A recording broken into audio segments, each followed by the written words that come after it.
Good morning, students. So we are at the end of this topic. There is digestion and absorption.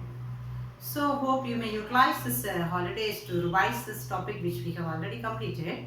So anyhow, today we are supposed to cover this last topic in this chapter, that is nutritional and digestive disorders. Nutritional and digestive disorders. Okay, so in this topic we have to discuss certain disorders which is related to the nutrition, which means if we take excess of nutrition also, it may cause some problems in the body, right? If we take low nutrition also, it may cause some problems in the body, right? So that kind of this disorders we are going to discuss today, and moreover certain defect which is caused inside this digestive tract also we have to discuss. Understand? Okay. So that is this nutritional as well as digestive disorders. Fine. So here, and in our textbook it is given as a paragraph. The title of this disease is given, and below that this it is given as a paragraph. But here I have made this a table column, so to make you to understand it easily, and hope you can pick up the points very easily by this method. Understand? Right? Okay. So let us go for the topic. Right. So the first is disorder. So here first column I have made the disorders. The second one, the causes, the reason for this disease, which may cause these disorders. Okay. And the last column I made as the symptoms. So hope you can learn it without confusion. Right? Okay. So listen, the first disorder is colitis. Colitis. Okay. So usually, we are discussing about the digestive tract, right? So the digestive tract actually it is a, it's an entry point. It is a major entry point for this lot of pathogens such as bacteria or virus or worms, whatever it is, larval stages.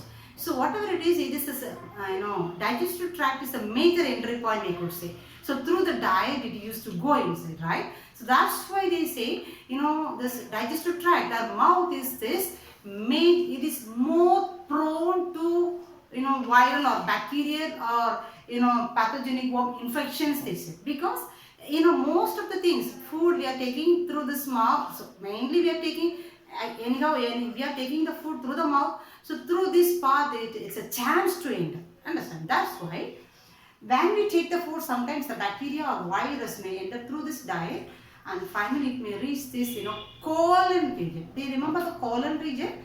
So the large intestine is divided into three, colon, rectum, sigmoid, colon and rectum. So this is the areas listed in this, large intestinal region. So especially when this bacteria or virus into this colon region of this large intestine, there it started to do the inflammation.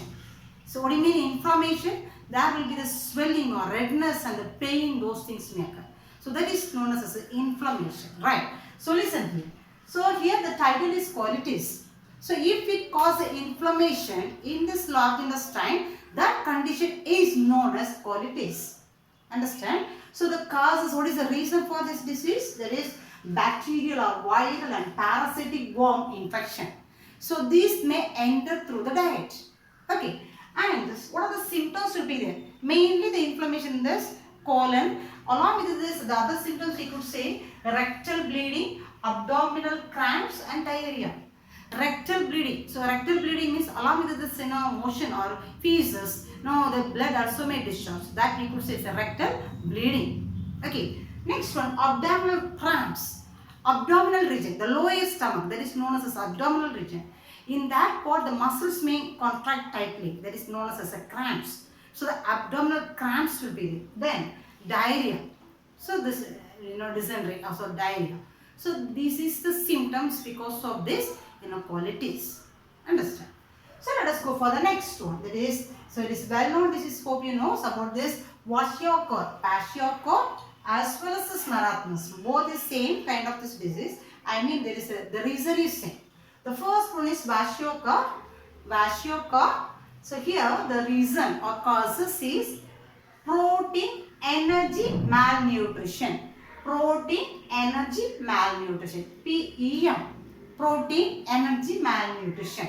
So I hope you may remember in the previous class we said about this caloric value of this carbohydrate, caloric value of protein and this fat, all those things, right? So there we said, WHO and the ICMR has recommended to take this protein level for 1 kg body weight. Do you remember? So the ICMR and this WHO are recommended to take 1 gram of protein for 1 kg body weight per day. Understand? So there is a normal, it's a normal adequate amount that we have to take it. So if there is any changes, if we unless we take these things, it leads to some nutritional deficiency diseases. That is a protein deficiency disease. That is a normal level, they said 1 gram is supposed to take. If there is any deficiency in this level, it leads to protein malnutrition diseases. Malnutrition means low nutrition. Understand? So mainly, hope you may learn in the lower classes also, the main protein energy malnutrition diseases in the early stage, especially in the early stage. In the early stage, if there is any deficiency in this protein level, it leads to these two kind of diseases. That is, Kwashiorkor as well as marasmus. Okay, so let us discuss about the first one is Kwashiorkor. So this is because of this PM, protein energy malnutrition, and the symptoms. So symptoms, dry skin will be there. The skin will be very dry, pot belly. So the belly, abdominal region may become like a belly, right? Pot belly. Then edema. Edema means this, there will be the swelling in this leg region and the face, hands, there will be the swelling, that is called edema. Okay. Then stunted growth. So the growth will be low, that is a stunted growth, short nature will be there. Okay. Then changes in the hair color, the hair color will change, the black color will change. Then body weakness will be there, right? The next one, irritability, irritation will be there, right? Irritation means. So these are all the symptoms of this Kwashiorkor disease. Have you got? Okay. Let us go for the next one. It is marasmus. Marasmus also the protein deficiency disease. But here one more word they added here. There is acute. Acute protein malnutrition. Acute also type also there. Moreover chronic type also there. There is a difference between these two. Acute means if there is a protein deficiency for short time. So within a short duration this disease occurs. Or chronic means this is a gradual process. Continuously, if there is any lack of this any nutrition, it may lead to some kind of this disorder. That we can say it is chronic. Acute means for a few days it is shortage of this, nutrition. That is called acute protein malnutrition. Okay, that is the marasmus. Let us see about the symptoms here. Diarrhea will be there. Diarrhea. Then emaciation. Emaciation means the body becomes very thin, very lean. It's look like it's only the skin and this bone alone will be. There is no muscle tissue even. That is they become as that is called very thin. That is called emaciation. Okay. That's why the next one is reduced fat and muscle tissue. There is no fat will be there in the body. Muscle tissue even won't be there. It's like a skeleton is attached with this skin. Such as appearance will be there, right? And the next one is folded skin. So since there is no muscles, the skins will be folded, right? That's what this says, folded skin. Okay. So that's all about the symptoms of marasmus. Okay. And let us go for the next disorder. This indigestion. Indigestion. Hope you understood, right? Indigestion means, the reason is improper digestion of food. The food is not digested well. That is the reason for this, indigestion. If the food is not digested, what we feel, we feel like, one fullness. We used to say there is no, I'm not feeling hungry, we feel like some fullness. That is because of indigestion. Okay. So that is why it is mentioned as improper digestion of this food. So we feel one fullness and here they said inadequate enzyme secretions. So enzyme, and we said from the mouth to this intestine, enzymes are secreted for the digestion of this food, right? So if this enzyme is not secreted well, it leads to indigestion. Okay. Then we said this is anxiety. So anxiety means some excitement or tension. So these things will be there. Anxiety. Then food poisoning. If there is any food poison, if it which is not suitable or comfortable to our body, so that is as a food poisoning. Overeating. So overeating. If you take excess of food. Okay, excess of food, spicy food. If you take spicy food, actually these are all this, causes. Inadequate enzyme Actually, this has to come to this side. Okay. Okay. Inadequate enzyme secretion. If the enzyme is not secreted well, the food will not be digestible. Okay. Any excitement, tense, that is anxiety. If you take any, contaminated food, it may lead to food poison. The food poisoning, overeating. So, spicy food. These are also leads to this improper digestion. So, the what feel will be there, fullnessness will be.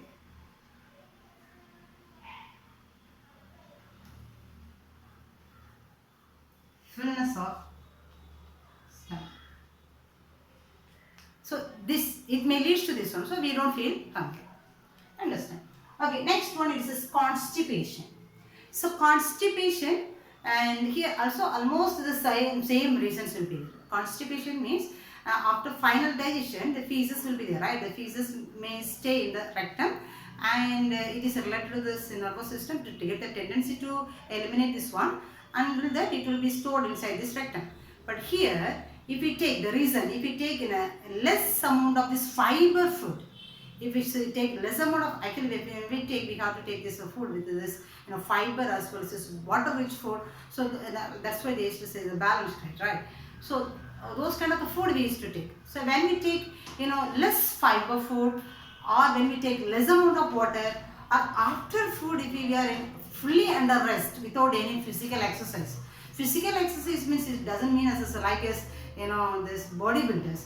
Our day-to-day life work also, even walking and moving, we are moving around to do the works. So these are the regular activities. So if we are not doing this, even these regular activities also, there is a lack of physical exercise. Just we will take the food and we will take rest in one side, right? So in these conditions may lead to indigestion. So it may lead to constipation. So constipation means the feces will not be eliminated out. It will be stored inside this rectum region. So that condition is called constipation, right?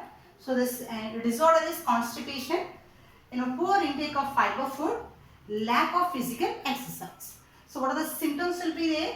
Feces retained in the rectum. Understand? So this is just 5 diseases or disorders we discussed now. Let us go for this next disorders. Fine. So let us discuss about the next disorders. The first one is again, it is vomiting. It is when we take any harmful substances along with the food, or when we take any contaminated food along with our diet, our stomach will reversely send it back. Understand?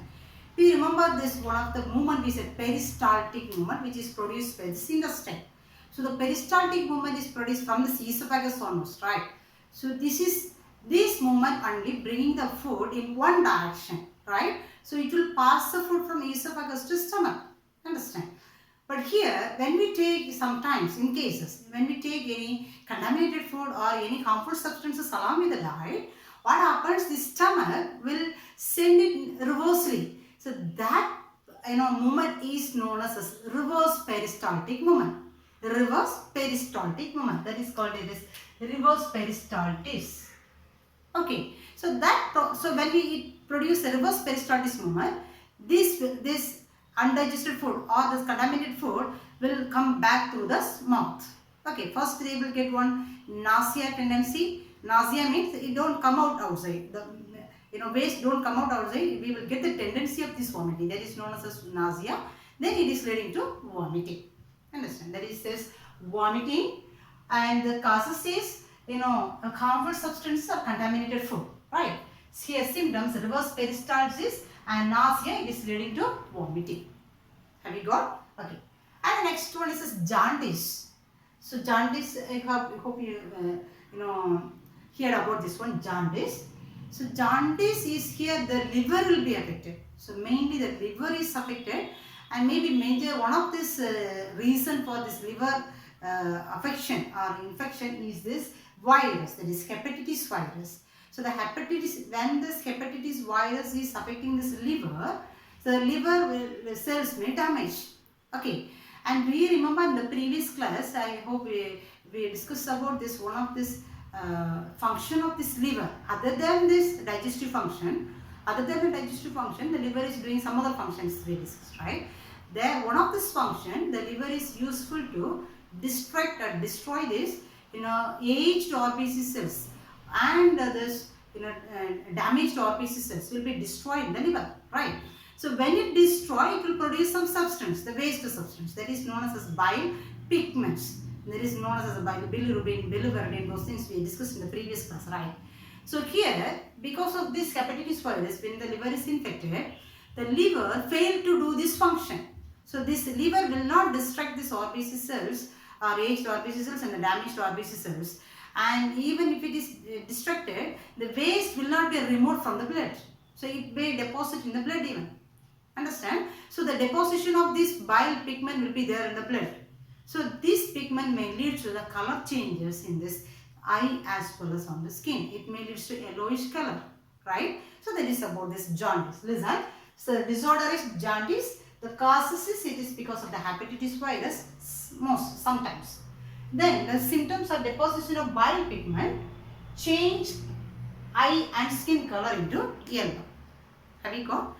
And the next one is liver cirrhosis, or it is known as deserted liver, or it is known as scarred liver. Deserted liver or scarred liver. So that is liver cirrhosis. So here this reason for this diseases is here also the liver will be affected, right? So liver will be affected, and this also may be because of this infection. Viral infection also one of this major cause reason will be there. And other than this, there's other major symptoms and reasons are consumption of this alcohol. So consumption of this alcohol as well as if they consume any poisonous substances also may damage this liver. Have you got? And it may lead to some symptoms. It is it will destruct or degenerate this liver cells, hepatic cells. So the hepatic cells means liver cells. The liver cells destruction or degeneration. The liver cells, actually we said it is regeneration capacity is there in this liver cells. It will regenerate. So here they mentioned the word, it is degenerate. Degenerate means opposite for regeneration. So the liver cells will not be newly produced. That is the degeneration will be there. Okay. So this may lead to the formation of damaged blood vessels, damaged bile duct. Understand? Then it may lead to the formation of some fibrosis. Fiber formation will be there in the liver. Okay, so let us see about this. And liver cirrhosis is otherwise known as a deserted liver, and or it is known as a scarred liver, right? Here the causes is infection. It may be due to the infection, consumption of poison and alcohol, and another one malnutrition also. Low nutrition. If there is nutritional deficiency, also leads to liver cirrhosis. Right. Symptoms: degeneration of liver cells, abnormal blood vessel, and abnormal bile formation, bile duct formation. Right. Then formation of fibrosis. So these are all the symptoms to be fine. So the next one is this gallstones. Right. Gallstones. Have you heard gallstones? So we may hear about the kidney stones, right? So kidney stones may form when this body water is dehydrated, right? So the kidney stone is made up of calcium oxalate and phosphate. So those things, right? So here actually it's a gallstones. Have you heard gallbladder? So gallbladder is a pouch-like structure which is present inside this liver, right? So what is the role of this gallbladder? This gallbladder will store the secretion of this liver. So the liver will secrete the bile juice. So this bile juice will be stored inside this gallbladder, right? So listen, gallstones means, so actually bile juice consists of what are the substances? Bile salt, it consists of cholesterol, it consists of bile pigment, phospholipid. So these are all the substances, the composition of this bile juice, right? So if there is any alteration in this composition, in case the bile salt level may increase or this cholesterol level may increase, if there is any alteration in this composition level, it may lead to the formation of stones. So here especially they say these stones may deposit in this duct region or in this gallbladder region, and here these gallstones are formed of mainly of crystallized cholesterol. Crystallized cholesterol. Here it is crystallized cholesterol.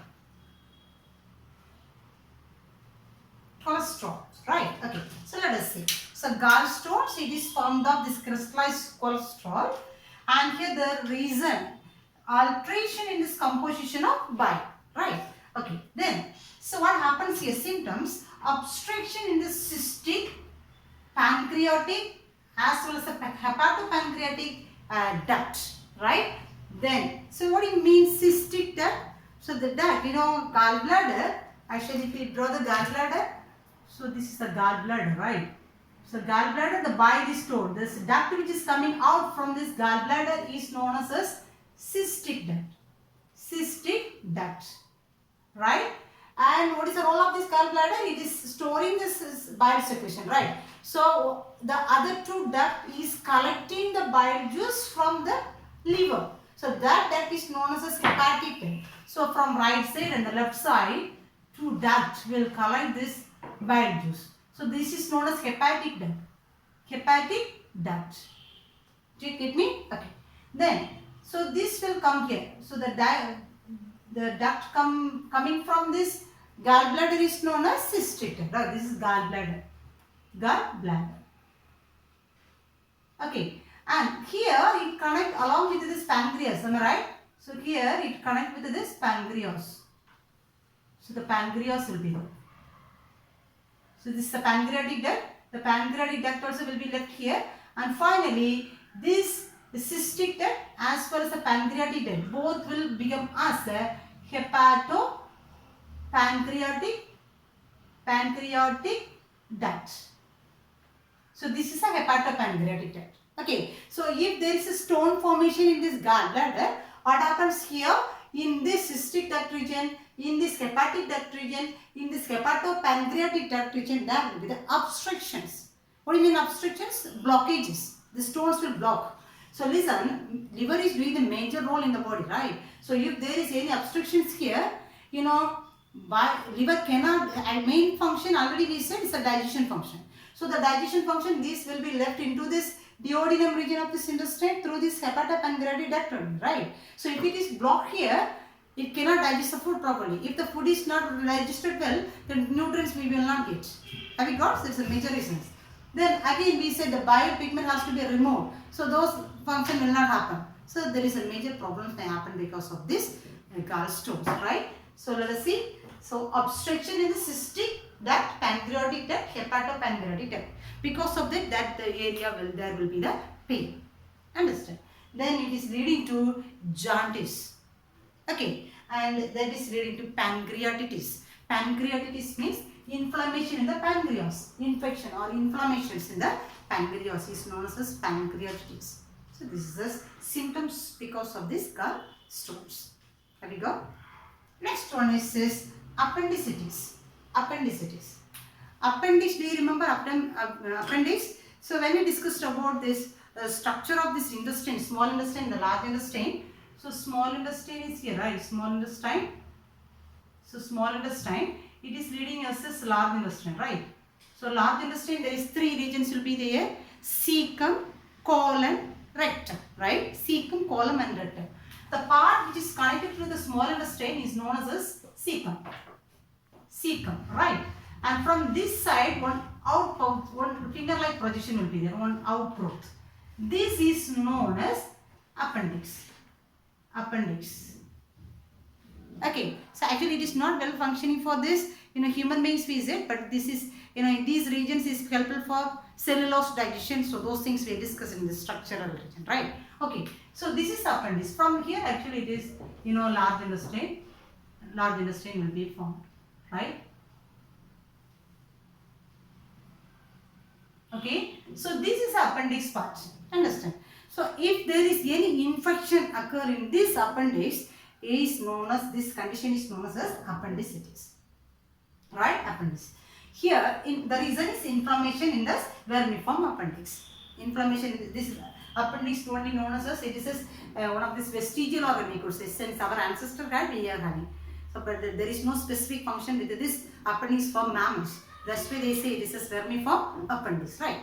Okay, so anyhow, there is an inflammation in this appendix region. Okay, so in the beginning stage, we will get the symptoms, abdominal pain will be there, right? So abdominal pain. So if there is a pain, so immediately we have to go for the treatment. So unless we go for the treatment, or if the treatment is delayed, what happens here, this appendix will rupture, it will break. So the infection may spread over this the overall abdominal region, right? That condition is known as peritonitis. Peritonitis. Understand? So listen, this disorder is appendicitis. The reason is inflammation in the vermiform appendix, right? The symptoms, abdominal pain, severe pain will be there, and it is leading to peritonitis. If the treatment is delayed, it leads to peritonitis. Understand? Okay, so let us go for the next piece. Fine. So let us go for the next one. It is hiatus hernia. Hiatus hernia, or it is known as diaphragmatic hernia. Diaphragmatic hernia, right? So what do you mean diaphragm? It is so if you see the lungs, and if you see the lungs, it's a trachea. It's divided into bronchi, right? Bronchi, and it is enclosed with the lungs, right? At the bottom, it consists of this diaphragm, right? Diaphragm. So this is the diaphragm actually, right? It is present in the thoracic region or in the chest region. So this is regarding this, respiratory tract. So here in the same site only, digestive tract also. So actually we could say the esophagus region. So the esophagus, pharynx, then esophagus, right? So the esophagus region is moving through this way where this diaphragm is present, right? In this region is present, this esophagus of this digestive tract is present, right? And esophagus is leading to stomach. The next part is actually here it is stomach, right? So the esophagus is leading to, here actually it is stomach, right? Here in diaphragmatic hernia or in a hiatus hernia means, this is one of this, they said it is structural abnormality. Structural abnormality means this upper part of the stomach will protrude above this diaphragm region. Actually it is below this diaphragm, right? In certain cases what happens here, this upper part of the stomach, so this is the stomach, right? So here liver and so on, so here. So this upper part of the stomach will protrude above this, it will swell above this diaphragm. So this is a structure, that's why they said it is a structural abnormality. So that condition is known as hiatus hernia, or since it is present above this diaphragm region, they mentioned it as diaphragmatic hernia. Have you got? Okay. So here listen. So what is the reason for these things? So the first reason is structural abnormality, and another one it is actually they said it is the reason is not exactly known, but this may be the reason. Sometimes because of any injury, this muscular this muscles or tissues which is present in the stomach region or abdominal region may become weak. So weak abdominal region, right? Or else if we give one continuously if we give one heavy pressure in this abdominal region. For example, when we cough, continuously cough, we are giving the pressure in this abdominal region, right? In the stomach region.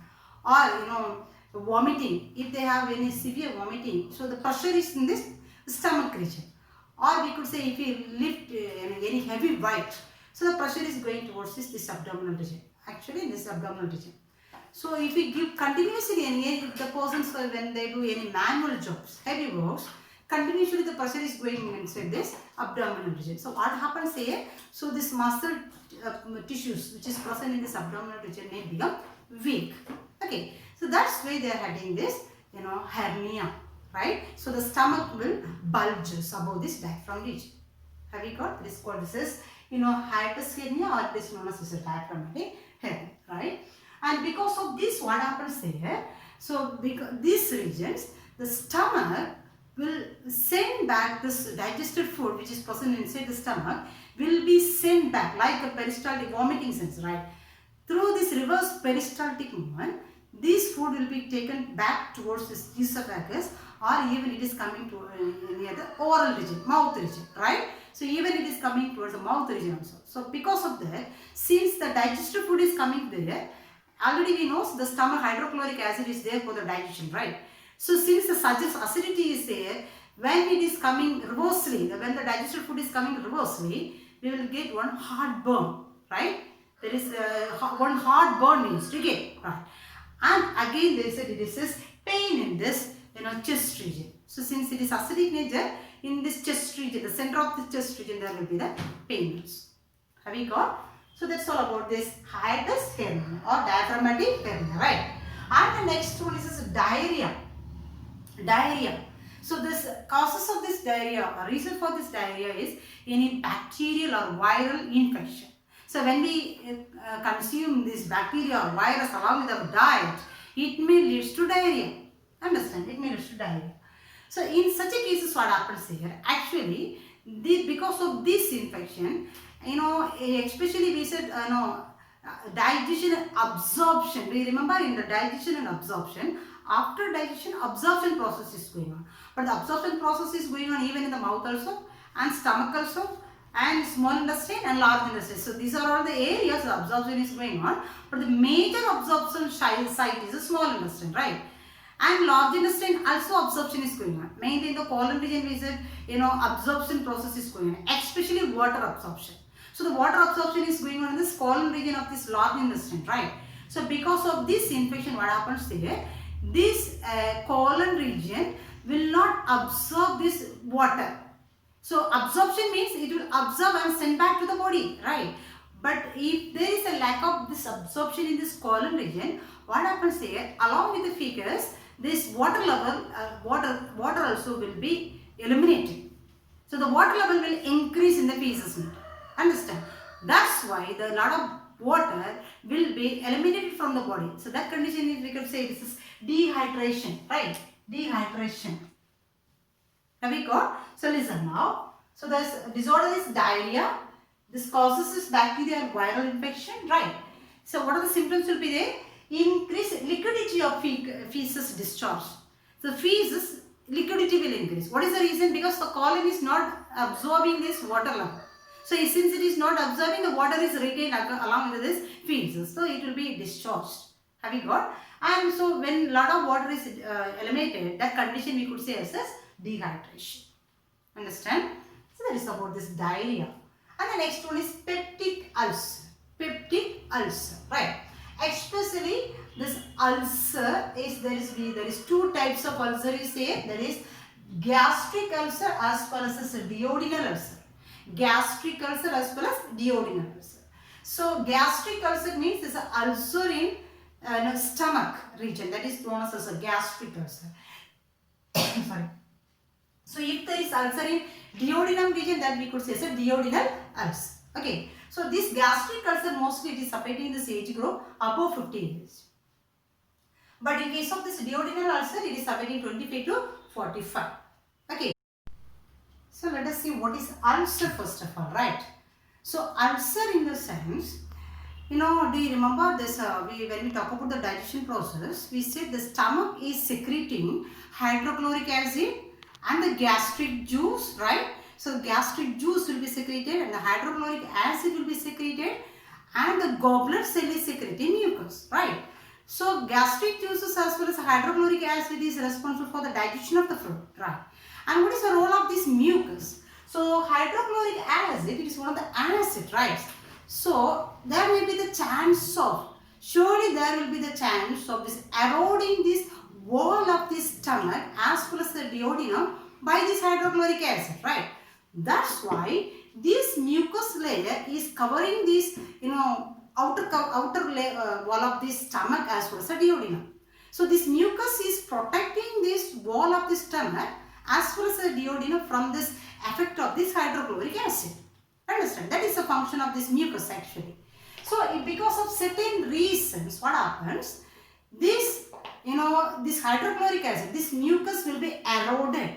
The mucus will be eroded with this hydrochloric acid. So this hydrochloric acid will directly make this effect on this wall of this stomach and the duodenum. So that's it may lead to this ulcer or wound inside the stomach and the duodenum. That is called as actually ulcer.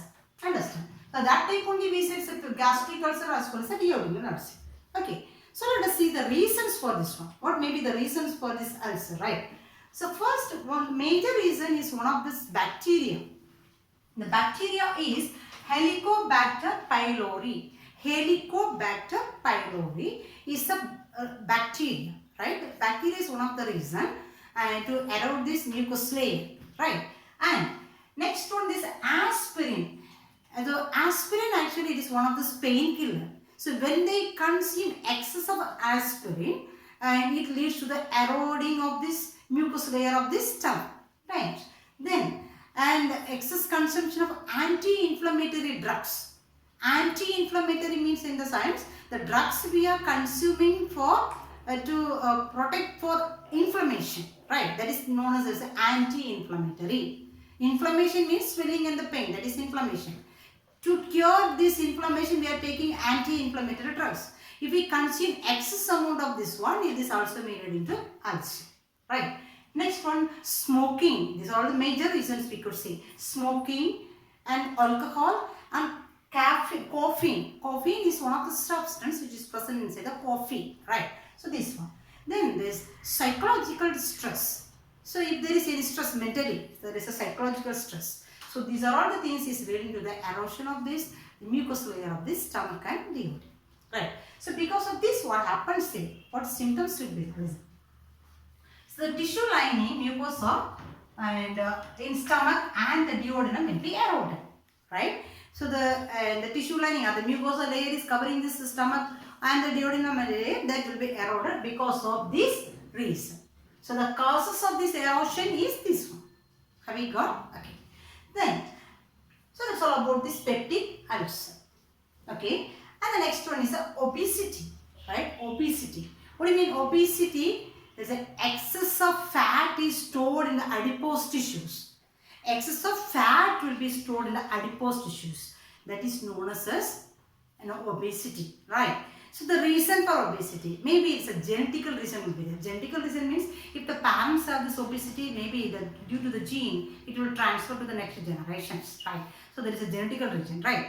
Then excess of food, if excess intake of food, so that is also one of the reasons, right? So these are all this reason for obesity. So we could say obesity and this genetic reasons will be there, excess of this food will be there, and sometimes endocrine disorders. Endocrine, what do you mean endocrine? Endocrine glands. So endocrine gland is secreting the hormones. If there is any imbalance in this hormone secretion, also may lead to obesity, right? Then metabolic disorder, metabolic activities. So metabolic activities, various metabolic processes is going on inside the cells, right? To convert to the energies and so on. So during this metabolic activities, if there is any abnormalities there, that we consider metabolic disorder. Also may lead to this obesity, right? And so here this obesity may lead to the symptoms hypertension. Hypertension means high BP will be there, high blood pressure will be there. Atherosclerotic heart diseases, which means this obesity means, of course we said there is a fat deposition will be there, right? So the fat will deposit on this wall of this blood vessels. So if there is a blood vessel, so the fat will deposit. So the fat deposition will be there in this wall of this blood vessels. So the fat will deposit here. So when it deposits continuously, what happens here? The blood vessel may become narrow. So it becomes narrow. So the blood flow, the speed and all those things will be reduced. This only leads to so many problems like this, heart attack and so on, right? So that is this atherosclerotic heart disease. Atherosclerotic heart diseases, right? Then diabetes. Of course, it may lead into diabetes. Understand? So that's all about this, obesity, and how can we consider whether one person is in obese or not, right? So that is with the help of this one equation, that is body mass index, BMI. Hope you may learn in the lower class. BMI means body mass index. The normal body BMI for adult is 19 to 25. The normal BMI range for adult is 19 to 25. If this BMI is above this 25, it is considered as obese. Or if it is below this 19, we could say they are not up to the level. Understand? So the normal is 19 to 25.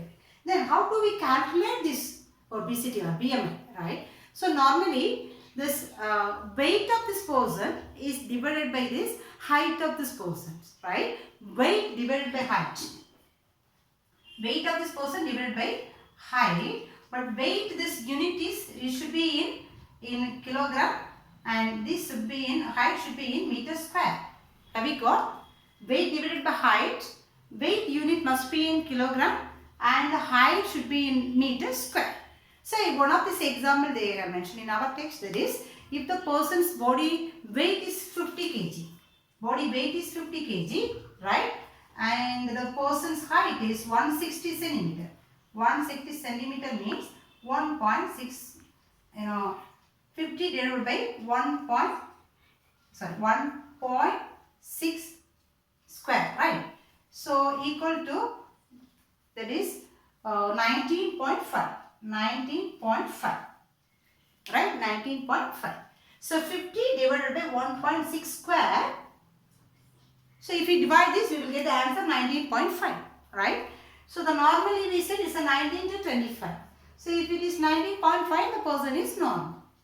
Have we got? So that's all about this obesity, and this obesity will be calculated with the formula body mass index BMI, right? So that's all about our chapter, that is digestion and absorption, and hope you are covering little by little, and anyhow, so today Wednesday, and so we will meet in the next class on Monday. So until then I will give one revision schedule for you.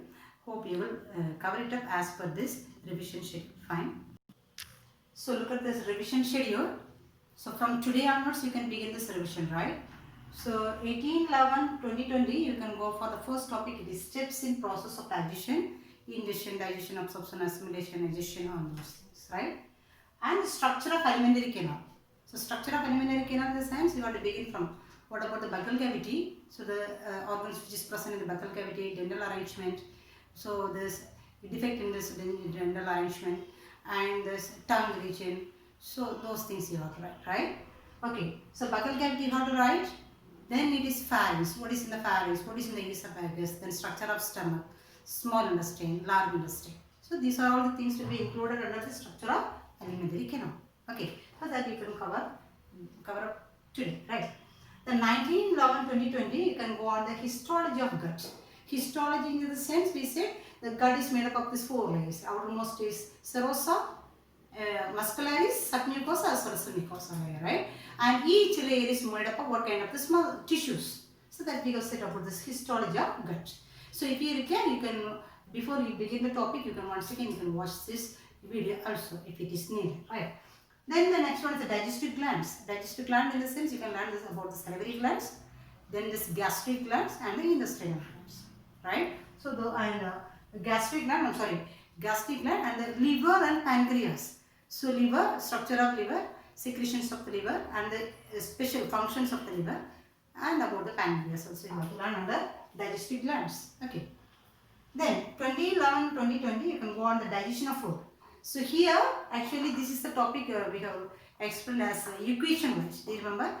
Hope you have written this equation. If you written as a equation, it will be easy to pick up the points for you, right? So better you write this equation, watch this video once again. If you are not written, watch the video once again, write the equations, and easily you can explain this equation. That is the point actually. Okay. So in the digestion of food, you have to write what are the digestion processes taking place in this buccal cavity. The digestion process takes place in the stomach. Digestion process takes place in the small intestine. That's all. Okay. Actually 3 sides only you have to write it. Right? Then 21/11/2020 you can go on absorption and assimilation. So digestion process is over. Because due to this digestion, the complex molecule became as the simplest molecule. Carbohydrate became glucose, protein became amino acid, fat became glycerol and fatty acid. So that will be absorbed. It should be absorbed from this cavity. Now in the intestinal cavity, it is there in the lumen. Lumen means center. So this is the lumen, right? This is center. This is known lumen. So here only now the digested food is there, right? So it should be absorbed in this villi. So that process only we said this is absorption. So from one side to the next side it has to travel. So that is known as absorption process.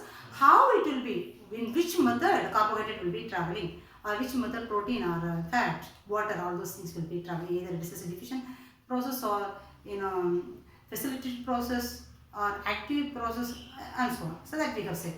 Okay. Then wherever the absorption is going on, as we said, small intestine is a major site for this absorption. Other than this, mouth and stomach large intestine. So these areas also absorption is going on. So where that we have to write wherever the digestion process is going on and which one is which nutrition will be absorbed in each site.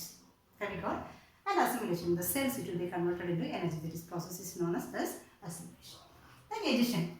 Sending out of this waste substances that we can say it is feces matters. That is digestion.